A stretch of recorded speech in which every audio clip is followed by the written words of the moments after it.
اعوذ باللہ من الشیطان الرجیم بسم اللہ الرحمن الرحیم سورۃ البقرہ آیت نمبر 29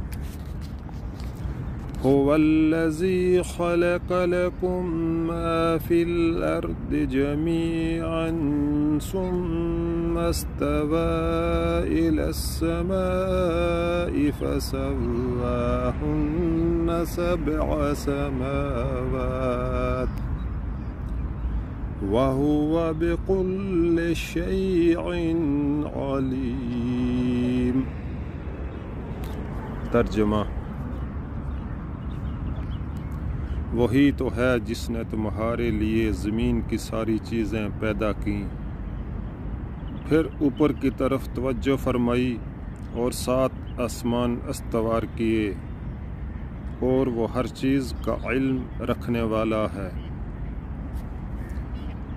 7 آسمانوں کی حقیقت کیا ہے، اس کا تعین مشکل ہے۔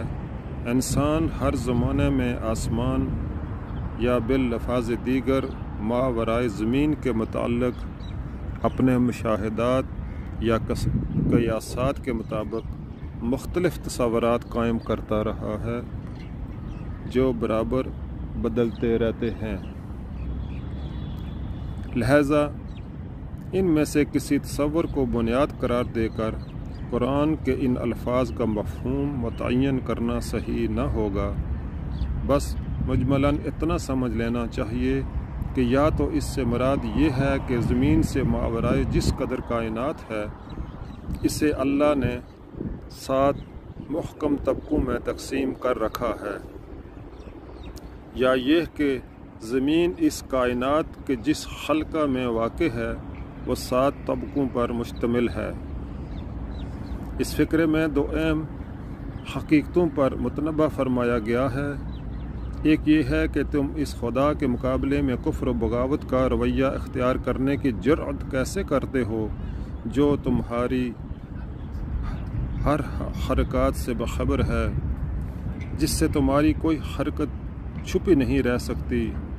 دوسرے یہ کہ جو خدا تمام حقائق کا علم رکھتا ہے، وہ در حقیقت علم کا سرچشمہ ہے۔